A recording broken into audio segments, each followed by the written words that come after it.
नमस्कार दोस्तों। अगस्त के महीने की शुरुआत हो चुकी है। अगस्त के महीने में अगर आप सब्जी लगाने जा रहे हैं तो सबसे पहले हो जाइए सावधान, क्योंकि लार्ज स्केल पे जो भी सब्जियां लगाई जाती हैं, अगर आप भी वही सब्जियां लगाओगे तो आपको कभी भी मुनाफा देखने को नहीं मिलेगा। तो ऐसी कौन सी सब्जियां हैं जिनको लार्ज स्केल पे लगाया जा रहा है, आपको क्या क्या सावधानी रखनी है, और ऐसी कौन सी सब्जियां आपको लगानी है जिनमें सबसे ज़्यादा मुनाफा आपको देखने को मिलेगा। दोस्तों, अगस्त का महीना ऐसा महीना है कि इस समय सब्जियां लगाओगे तो मुनाफा तो बहुत अच्छा मिलेगा, लेकिन कंडीशन दो है। एक तो आपको रोगों को मैनेज करके रखना है, क्योंकि इस समय जो भी सब्जियां लगाओगे उनमें रोग बहुत आते हैं, डिजीज बहुत आती हैं।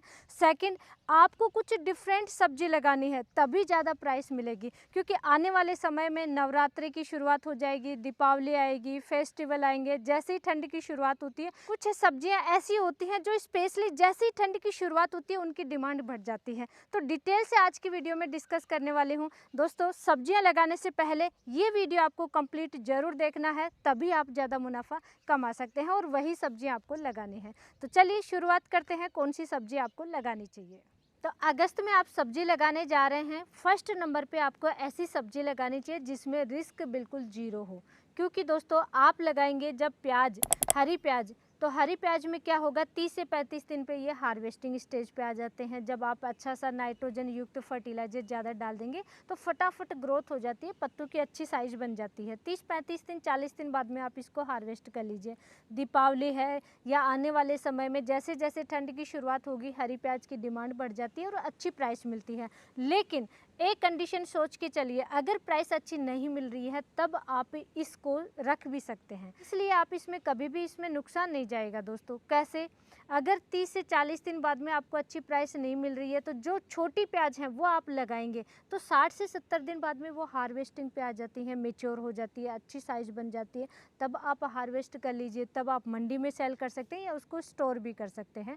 तो जो छोटी प्याज हैं, अगर आपको मंडी में छोटी प्याज कम प्राइस में मिल रही है तो ला करके ज़रूर लगाइए, या आपके पास है तो आपको ज़रूर लगाना है, या प्याज की ऑलरेडी आपको नर्सरी मिल जाती है तब आपको लगानी चाहिए। इसमें आपको रिस्क बिल्कुल भी नहीं है। हरी प्याज, आप प्याज की खेती करेंगे तो बिल्कुल भी रिस्क नहीं है। सबसे बड़ी सावधानी जरूर ध्यान रखनी है, प्याज की फसल में क्यारी विधि से नहीं करना है। बारिश के समय में पानी, अगर जहाँ पे जिस खेत में पानी का भराव होगा वहाँ पे समस्याएं देखने को मिलेगी, प्याज सड़ जाएगा, खराब हो जाता है। और लास्ट ईयर बहुत सारे किसान भाइयों को ये समस्याएं देखनी पड़ी और बहुत ज़्यादा नुकसान भी हुआ। तो बेड विधि से कीजिए। इस समय प्याज लगा रहे हैं बेड विधि से, या फिर सिंगल बेड जो नाली विधि से करते हैं वैसे भी आप कर सकते हैं। पानी खेत में रुकना नहीं चाहिए, फसल में नहीं रुकना चाहिए। प्याज में बहुत सेंसिटिव क्रॉप है, इसको पानी की ज़्यादा आवश्यकता नहीं होती, सिर्फ मॉइस्चर चाहिए होता है।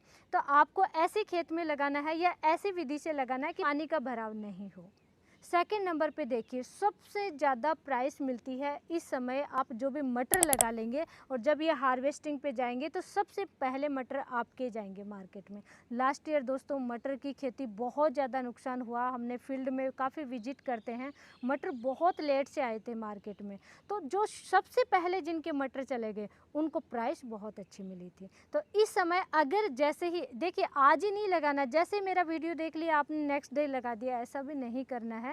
कम से कम आप महीने 20 दिन का गैप लीजिए, खेत की तैयारी कीजिए, टेम्परेचर थोड़ा सा डाउन चला जाए वैसे ही आपको मटर लगा देना है। लेकिन हाँ, सब्जियों की खेती करते हैं तो मटर आपको ज़रूर लगाना है। और मटर जो भी किसान भाई लार्ज स्केल पे लगाते हैं वो क्यारी विधि से भी करते हैं, नाली से भी, बेड से भी, कैसे भी आप कर सकते हैं। और वैरायटी सिलेक्शन दोस्तों आपके एरिया के अनुसार जाना है, ऐसे नहीं कोई भी वैरायटी लगा लिया, ऐसा नहीं करना है। आपके विश्वसनीय डीलर से, आपके विश्वसनीय शॉपकीपर से, आपके जो एरिया में है उनसे डिस्कस कीजिए, फिर अच्छी वैरायटी का सिलेक्शन कीजिए। लेकिन मटर में प्राइस बहुत अच्छी मिलेगी। देखिए, लार्ज स्केल पे इसकी फार्मिंग होती है लेकिन फिर भी इसकी अच्छी प्राइस मिलती है। जिनकी फसल सबसे पहले मार्केट में पहुंच जाती है उन्हीं को अच्छी प्राइस मिलती है। तो सेकंड नंबर पे हुआ दोस्तों मटर। थर्ड नंबर पे आप लगा सकते हैं, सर्दियों में बहुत ज़्यादा डिमांड बढ़ जाती है, करेला। करेले की वैसे ही दोस्तों साल भर डिमांड रहती है करेले की, लेकिन सर्दियों में विशेष तौर से इसकी डिमांड ज़्यादा होती है, तो इस समय आप करेला लगा सकते हैं। लेकिन इस करेले की खेती आप कर रहे हैं तो 2 सावधानी ज़रूर ध्यान रखनी है। एक तो करेले जो बिल्कुल छोटे आते हैं, गोल होते हैं, बिल्कुल छोटी-छोटी साइज़ होती है, बिल्कुल नहीं लगाना है, क्योंकि उनमें वज़न नहीं बैठेगा। प्रोडक्शन बहुत अच्छा मिल जाएगा, लेकिन वज़न ही नहीं बैठेगा तो दोस्तों आपको मुनाफ़ा ज़्यादा अच्छा नहीं मिलेगा। करेला ज़्यादा जो लंबी साइज़ आती है वो भी नहीं लगाना है, उसकी प्राइस ज़्यादा अच्छी नहीं मिलती है और डिमांड भी उसकी कम होती है। मीडियम साइज़ का जो करेला आता है वो आपको लगाना चाहिए, उसकी डिमांड ज़्यादा होती है, वज़न अच्छा बैठता है और प्राइस भी बहुत अच्छी मिल जाती है। तो करेला जब भी आप लगाएं इस चीज़ का ध्यान रखिए कि थोड़ी सी लंबी साइज़ हो, मीडियम साइज़ हो, वो आप लगाइए। और सेकंड सावधानी करेले की खेती में दोस्तों आपको डायरेक्ट बेल को फैला करके नहीं लगाना है, मचान विधि से या बेल को ऊपर चढ़ा करके फिर आपको लगाना चाहिए, क्योंकि आने वाले समय में अगर लंबे समय तक बारिश हुई तो जैसे ही करेले लगेगा वैसे ही इसमें नुकसान बहुत ज़्यादा हो जाता है। बारिश में वैसे डिजीज़ बहुत ज़्यादा आती हैं और करेले की जो फसल होती है इसके पत्ते बहुत सेंसिटिव होते हैं, इसमें डाउनी मिल्ड्यू का रोग है या कई टाइप के फंगस वाले रोगों का अटैक बहुत ज़्यादा होता है, तो इसलिए आपको बेल को ऊपर चढ़ा करके ही लगाना है इस समय आप खेती कर रहे हैं तो। 4th नंबर पे आपको लगाना है दोस्तों बीन्स। हरी प्याज के साथ साथ में नेक्स्ट जो फसल होती है जिसकी सबसे ज़्यादा डिमांड होती है वो है बीन्स। प्रोडक्शन बहुत अच्छा मिलता है, ज़्यादा इस फसल में केयर करने की आवश्यकता नहीं होती है, तो बीन्स आपको ज़रूर लगाना चाहिए। उसके बाद में दोस्तों जो सबसे ज़्यादा जिसकी डिमांड होती है, प्राइस बहुत ज़्यादा हाई नहीं मिलेगा, जैसे कि अभी 80 रुपये केजी जा रहा है मार्केट में, 70, 80, 100 रुपये पर केजी तक भी टमाटर मिल रहा है। लेकिन सर्दियां जैसे ही शुरुआत हो जाएगी सर्दियों की, वैसे इसकी प्राइस थोड़ी डाउन ज़रूर जाएगी, बट हाँ डिमांड इसकी हमेशा बनी रहती है, इतनी ज़्यादा डाउन भी नहीं जाएगी, प्रॉफिट ही ये फसल आपको दे करके जाएगी। तो आप टमाटर लगा सकते हैं इस समय। टमाटर की अगर नर्सरी आपको रेडी मिल रही है तो प्लांटेशन आप फटाफट कर दीजिए। अगर आपने नर्सरी तैयार नहीं कर रखी है या आसपास के एरिया में नर्सरी नहीं मिलती है तो आप पहले इसकी नर्सरी तैयार कीजिए और फटाफट जब भी मेरा वीडियो देख रहे हैं इसकी नर्सरी ज़रूर तैयार कर लीजिए टमाटर की। और नेक्स्ट फसल आप लगाएंगे मिर्च। मिर्च में क्या होता है, कहीं पर तीखी और छोटी मिर्च होती हैं, पतली मिर्च होती है, उनकी डिमांड ज़्यादा होती है। जैसे महाराष्ट्र में पतली वाली मिर्च ज़्यादा चलती हैं, हमारे राजस्थान जयपुर का जो एरिया है, आसपास का एरिया है, यहाँ पे मोटी मिर्च ज़्यादा चलती हैं। जो अचार वाली मिर्च जिसे हम कहते हैं वो उनकी डिमांड ज़्यादा होती है, मोटी थोड़ी सी मोटी होती हैं, उनकी डिमांड ज़्यादा होती है। तो इस टाइप के आपके एरिया में देखना है। मिर्च की फसल भी लगा रहे हैं तो 2 वेराइटियाँ ज़रूर लगाइए, अलग अलग वेराइटी, कि किसकी डिमांड ज़्यादा रहेगी उसी की प्राइस आपको अच्छी मिल जाएगी और नुकसान नहीं होगा, फसल में अच्छा मुनाफा मिल जाएगा। और मिर्च के साथ साथ में नेक्स्ट आप लगा सकते हैं दोस्तों शिमला मिर्च। आपको शिमला मिर्च में भी अलग अलग कलर पे जाना चाहिए, येलो कलर है, रेड कलर है, ब्लू कलर है, अभी तो बहुत अलग अलग कलर आ चुके हैं, तो अलग अलग कलर में आप लगाइए, उनकी डिमांड ज़्यादा होती है और हाँ प्राइस बहुत अच्छी मिलती है उनकी और बहुत ही अट्रैक्टिव लुक आता है। जब साइज़ अच्छी बनेगी तो लुक बहुत अच्छा आता है, डिमांड भी अच्छी आती है, प्राइस भी अच्छी मिलती है और शिमला मिर्च में वज़न भी अच्छा बैठ जाता है और बहुत ज़्यादा केयर करने की भी आवश्यकता नहीं होती है। मिर्च की फसल में 2-3 चीज़ें होती हैं, अगर वो आपने केयर कर ली तो ज़्यादा नुकसान नहीं होता है। जैसे कि आपको वायरस को शुरू से ही कंट्रोल करके रखना है, थ्रिप्स वाइट फ्लाई को शुरू से ही कंट्रोल करके रखना है। बारिश के समय कोई भी फसल हो, समस्याएं आती हैं तो केयर आपको शुरू से ही करके चलना है। और नेक्स्ट इस समय आपको लगानी चाहिए दोस्तों गोभी। गोभी में भी 2 वेराइटियाँ लगानी चाहिए अलग अलग, जैसे कि फूल गोभी और पत्ता गोभी, दोनों पे ही आप जा सकते हैं, दोनों ही आप लगा सकते हैं, लेकिन प्राइस तो बहुत अच्छा मिलेगा, आपको केयर भी उतनी ही करनी पड़ेगी। गोभी की फसल में बारिश के समय में नर्सरी तैयार करोगे तो फंगस वाले रोग ज़्यादा आएंगे, नर्सरी ख़राब हो जाती है। जैसे ही आप नर्सरी से प्लांटेशन करोगे तो डंपिंग ऑफ की समस्या आती है, जड़ गलन की समस्या आती है, कोलर रोट की समस्या आती है, पूरा खेती ख़राब हो जाता है, इतनी भयंकर समस्या आती है। आगे मैं सावधानी में डिस्कस करूँगी क्या केयर करनी चाहिए, लेकिन आप गोभी अगर लगाने जा रहे हैं तो आपको सावधान रहना है। प्राइस बहुत अच्छी मिलेगी, मुनाफा बहुत अच्छा मिलेगा, बस आपको प्रिवेंटिव में केयर करके चलना है, संभालते रहना है अपनी फसल को। बाकी गोभी आप ज़रूर लगाइए दोस्तों। अगर नर्सरी आपने तैयार कर रखी है तो प्लांटेशन कर दीजिए, नर्सरी तैयार नहीं है तो फटाफट देर नहीं करनी है, फूल गोभी और पत्ता गोभी की नर्सरी तैयार कर लीजिए। उसके बाद में दोस्तों नेक्स्ट आप लगा सकते हैं इस समय टिंडे।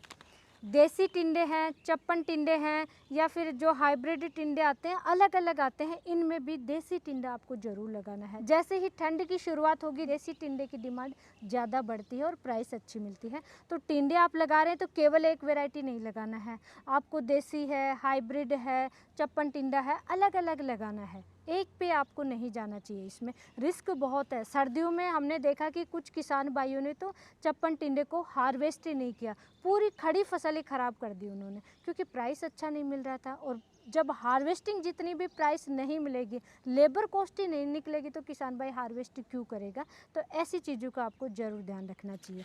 उसके बाद में दोस्तों जो भी आप फसल लगा रहे हैं, कुछ दूरी में आपको 3 चीज़ें ज़रूर लगानी चाहिए। फर्स्ट नंबर पे धनिया। पूरी सर्दियों में डिमांड रहती है धनिए की, केयर ज़्यादा नहीं होती है और कम से कम 3 से 4 बार इसकी कटाई हो जाती है और 35 से 40 दिन बाद में इसकी अच्छे से हार्वेस्ट आप शुरू कर सकते हैं। केयर ज़्यादा नहीं है, रोग नहीं आते, कोई स्प्रे नहीं करना होता है। और हाँ, अगर आप देसी धनिया लगाएंगे, देसी इसका सीड लगाएंगे, तो दोस्तों उसमें खुशबू बहुत अच्छी आती है और उसकी डिमांड ज़्यादा होती है धनिए में। ये स्पेशली ये आपको चीज़ ज़रूर ध्यान रखना है, देसी सीड में खुशबू अच्छी आती है और इसकी डिमांड ज़्यादा रहेगी। उसके बाद में आपको लगाना चाहिए दोस्तों पालक।